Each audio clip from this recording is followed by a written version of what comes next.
बहुत बहुत स्वागत है आपका। Thank you very much for coming to the session. तो आज की प्रैक्टिस हम शुरू करते हैं। देखिए, आज के सेशन में हम करेंगे कुछ फ्रेसेस की प्रैक्टिस। इन फ्रेसेस को कौन सी सिचुएशन में यूज करना है, कौन सी फीलिंग को, एक्सप्रेशन को एक्सप्रेस करने के लिए हम इन फ्रेसेस का इस्तेमाल कर सकते हैं, और इन्हीं बातों को सेंटेंस के साथ कैसे बोला जाता, सेंटेंस बोलते तो कैसे बोलते, और इस फ्रेज का कैसे इस्तेमाल करेंगे, ये सारी की सारी चीजें हम इस सेशन में सीखेंगे। The session is not gonna be very long, it will hardly be 10 और 12 minutes maximum I believe. So stay tune, watch it to the end, पूरा देख के फीडबैक दीजिएगा। I will be sharing my screen with you. Screen में आपके साथ में share कर देता हूँ।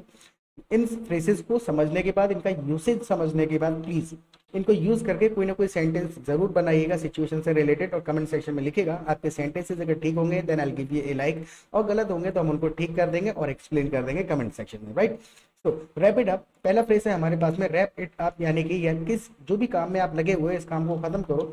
मान के चलिए कि आपका कोई दोस्त है, फोन पे बात कर रहा है, या तो आप उसको कह सकते हैं please disconnect the call, please finish the call, या फिर आप ऐसे भी कह सकते हैं कम ऑन यार, rap it up. Rap it up यानी कि जो भी आप काम कर रहे हैं अब उसको खत्म कर दो, wrap it up. Now look at the next sentence, there you go. There you go हम एक्चुअल में ऐसी कंडीशन में इस्तेमाल करते हैं जहां पर हमको किसी को सिचुएशन हैंड ओवर करनी होती है कि now you take over and do whatever you want. मान के चलिए कि घर में बहुत दिनों से टीवी खराब पड़ा हुआ है, अब आपने टीवी सही करवा दिया।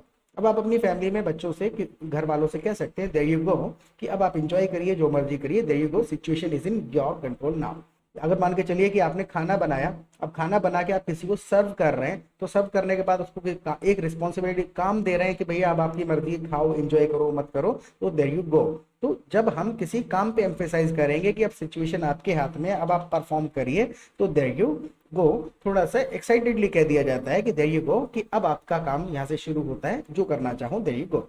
Now look at the next sentence, you rock. You rock तो बिल्कुल सिंपल है, किसी को इंस्पायर करने के लिए, एनकरेज करने के लिए, मोटिवेट करने के लिए इस्तेमाल कर लेते हैं। You rock, your performance is always good, you rock. Now look at the next sentence, seat tight. Seat tight हम इस्तेमाल करते हैं जहां पर हमको किसी को कहना है कि डटे रहो, लगे रहो, डोंट गिव अप, तो सिट टाइट। जैसे हम कह सकते हैं किसी दोस्त को seat tight, things will get better.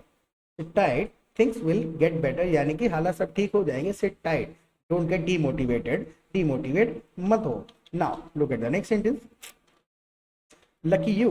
Lucky you जब हमको किसी को बताना है कि हाँ यार तुम्हारी तो बहुत अच्छी किस्मत है, तुम तो बड़े किस्मत वाले हो, तो lucky you. For an example, आपके किसी दोस्त को उसके फादर ने बहुत एक्सपेंसिव गिफ्ट दिया है, तो आप कह सकते हैं लकी यू। मान के चलिए कोई आपका दोस्त है जिसकी अच्छा रिश्ता कहीं तय हो गया है, और आपको कहना है कि अरे भाई आपकी किस्मत तो बहुत अच्छी निकली, तो lucky you. Now look at the next sentence, you have lost your touch.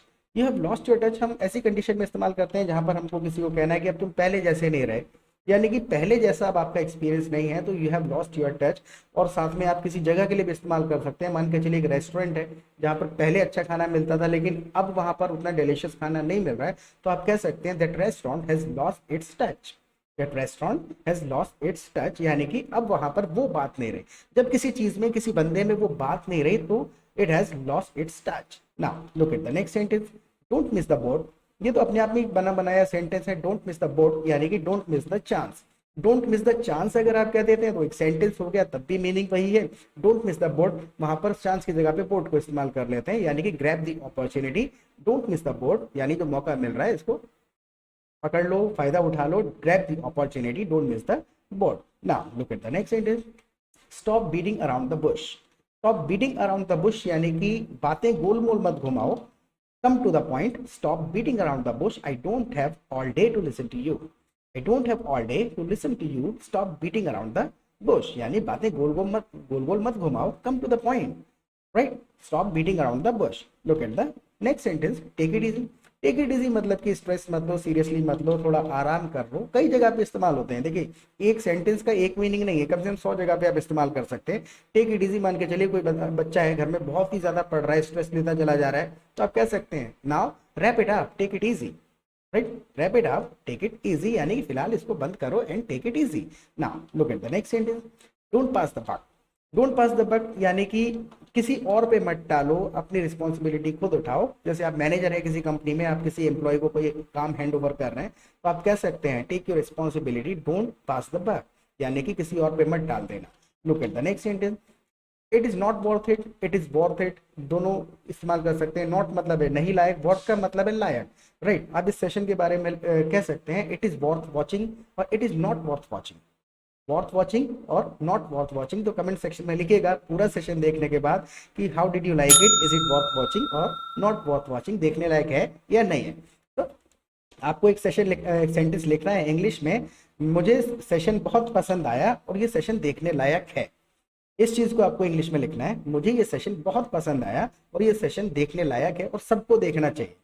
आप अपने शब्दों में इस चीज को, इसी फीलिंग को लिखिएगा। आपका सेंटेंस ठीक होगा then I give you a like, और गलत होगा तो हम उसको करेक्ट कर देंगे। Alright, look at the next sentence. Fingers crossed, आप मतलब कि एक इस प्रकार से फिंगर्स क्रॉस करके किसी को एक अपनी सांत्वना दे सकते हैं कि भैया जो रिजल्ट आ रहा है तो फिंगर्स क्रॉस्ड, यानी कि मैं कामना करता हूँ सब कुछ अच्छा ही हो, तो फिंगर्स क्रॉस्ड ये दो शब्द बोल दिए जाते हैं किसी को सिंपैथी जताने के लिए, किसी को बताने के लिए कि मैं तुम्हारे साथ हूँ, अच्छे की कामना कर रहा हूँ, तो fingers crossed. Now look at the next sentence. In no time, जैसे कि इन नो टाइम यानी कि इंस्टेंटली, बिल्कुल तुरंत। I want to see you here in no time, I want you here in no time, यानी कि मैं चाहता हूं तुम यहाँ तुरंत आओ। I want you here in no time. अगर आप फोन पे किसी से बात कर रहे हैं, आपको कहना है मैं तुरंत पहुंच ही रहा हूं, तो आप कह सकते हैं I will be there in no time, I will be there in no time, यानी कि तुरंत। Look at the next sentence. I am going to hit the hay, ये तो बना हुआ सेंटेंस है, सोने के लिए केवल इस्तेमाल होता है। मान के चलिए आप ये भी कह सकते हैं I am going to sleep, या फिर आप कह सकते हैं I am gonna hit the hay, यानी कि अब मैं केयरलेसली जाकर के सोऊंगा, I am gonna hit the hay. Look at the next sentence. I am exhausted. I am exhausted का सिंपल सा मतलब है कि भाई आप थके हुए हैं, तो आई एम टायर्ड, और बहुत ही ज्यादा थके हुए हैं तो I am extremely tired. Extremely tired ना कह के आप आई एम एग्जॉस्टेड कह सकते हैं कि बहुत ज्यादा थक गया हूँ, हार गया हूँ, अभी अब इतना ज्यादा जोश नहीं रहा, चूर चूर हो गया हूं, तो I am exhausted. Look at the next sentence. I am beat. I am beat, I am exhausted, दोनों ही लगभग सेम है, दोनों में से कुछ भी आप इस्तेमाल कर सकते हैं। एग्जॉस्टेड और बीट दोनों का मतलब वही है कि मैं बहुत ज्यादा थका हुआ हूं। Look at the next sentence. That's a rip of. That's a rip of, actual में आप कहीं पर कुछ सामान खरीद रहे हैं, रिप ऑफ का मतलब है लूट मार। मान के चलिए आप दुकान पे खड़े हुए हैं और आपको काफी ज्यादा रूड होना है कि भैया, जा रहे हैं आप दुकान से उठ के कि भैया आपने तो लूट मार मचा रखी है, तो आप कह सकते हैं that's a rip off, can you give me a good price. अगर वो नहीं एग्री करता है, आप कहेंगे can you give me a good price, या फिर आप कह सकते हैं can you give me some discount, और वो डिस्काउंट नहीं दे रहा है तो आप जाते जाते कह सकते हैं दैट्स अ रिप ऑफ, ये तो आपने लूट मार मचा रखी है, दैट्स अ रिप ऑफ। ना I am starving. I am starving मतलब है कि मेरे पेट में चूहे कूद रहे हैं। देखिए स्टार्व मतलब, वैसे स्टार्विंग मतलब है भूखमरी। आप सिचुएशन के ऊपर डिपेंड करता है, वर्ड्स का कोई मीनिंग नहीं होता, वर्ड्स के यूसेज होते हैं, कहाँ कहाँ यूज होंगे, किस आगे पीछे के शब्दों को ध्यान में रखते हुए, सिचुएशन को ध्यान में रखते हुए उनका मीनिंग निकल के आता है। हम स्टार्विंग हम कैजुअली अपनी बातचीत में कह लेते हैं कि पेट में चूहे कूद रहे हैं, बहुत ही ज्यादा भूख लग रही है। स्टार्विंग मतलब भूखमरी है। जैसे आप कह सकते हैं people are starving in backward areas, people are starving in backward areas, यानी कि वो भूखमरी से पीड़ित हैं। यहाँ पर स्टार्विंग का मतलब हो जाता है कि पेट में इतनी इतनी ज्यादा भूख लगी कि बर्दाश्त से बाहर है, देन यू आर स्टार्विंग। ना look at the next sentence. How about. How about कई जगह पर इस्तेमाल होता है, कम से कम अगर इसके यूसेज गिनने पे आएंगे तो 200 से ज्यादा होंगे। हाउ अबाउट मतलब कैसा रहेगा, कैसा रहा, कैसा है। आपसे किसी ने पूछा हाउ आर यू, आप कह सकते हैं how about you. How about मतलब कैसा। मान के चलिए दोस्तों के बीच में एक डिस्कशन चल रहा है कि यार फिल्म देखें या कहीं घूमने जाएं, राइट। अब आपको सजेशन देना है कि यार अगर कुछ अच्छा बनाए खाने के लिए तो कैसा रहेगा। तो इतना सेंटेंस बनाने की जरूरत नहीं है, आप सिंपल कह सकते हैं how about cooking something delicious at home. How about cooking something delicious at home, यानी हाउ अबाउट यानी कि ये कैसा रहेगा, सजेशन देते टाइम हाउ अबाउट, और जो काम लगाएंगे आगे उसके साथ आईएनजी का इस्तेमाल कर लेंगे। जैसे कि how about watching a movie. How about watching a movie, अगर फिल्म देखे तो कैसा रहेगा। Now look at the next sentence. That's terrible.